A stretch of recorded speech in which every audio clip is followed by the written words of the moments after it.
message nyo lang kami, Lord's Garage mga insan. Sulit na sulit mga insan, kaya mag-message na kayo. Let's go!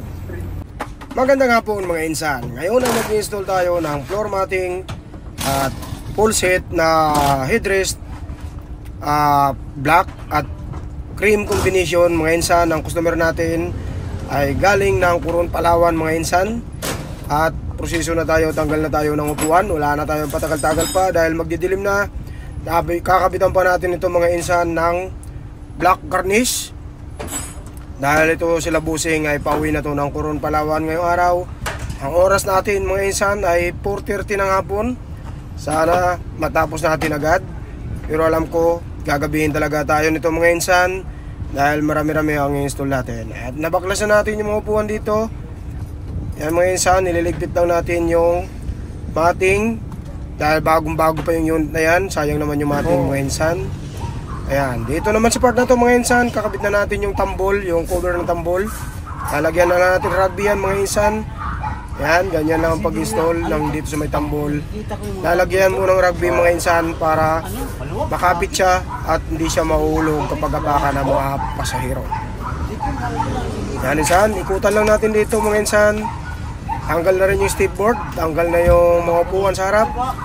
Kaya pala mga insan, itong unit na to, ang customer natin taga Coron, Palawan. At ang unit na to ay kinuha lang nila sa Toyota Quezon Hub dito sa Manila mga insan. At pinagawa na rin nila ng bull bar yan doon sa tropa natin. At ngayon nalagyan natin ng floor matting. Yan. Sa part na to mga insan, nailatag na natin yung matting. Ayusin lang natin yan bago natin yan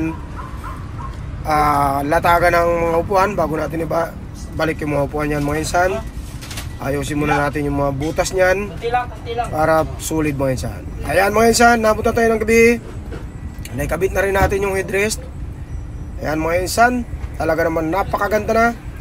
Ganyan ang kulay niyan mga insan kasi may nakaabang na seat cover yan. Ipapashipping na lang namin sa Palawan. Ang seat cover niyan ay nakabagay na rin dyan sa headrest. Ayan mga insan, latag na natin yung floor matting, pati yung stepboard, nakamating na rin yan mga insan.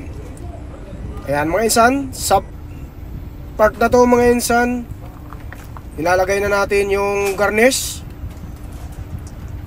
Inaabot na tayo ng gabi dyan mga insan, pero sige lang, tuloy pa rin natin ang ating transaksyon dahil napakalayo pa ng uuwian ng customer natin mga insan dahil sila ay taga Palawan.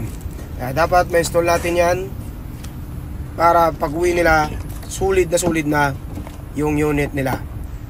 Ayan mga insan, sa part na to natapos na natin installan.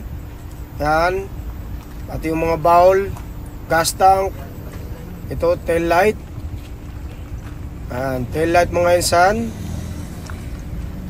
Ayan, na-install na natin yung garnish natin. Na-install na rin natin yung seat cover at full matting mga insan. Ayan mga insan, kung sino man ang wala pa at gusto magpa-install ng gagayin itong ginawa namin sa unit na to, message nyo lang kami, Lord's Garage mga insan. Sulit na sulit mga insan, kaya mag-message na kayo. Let's go!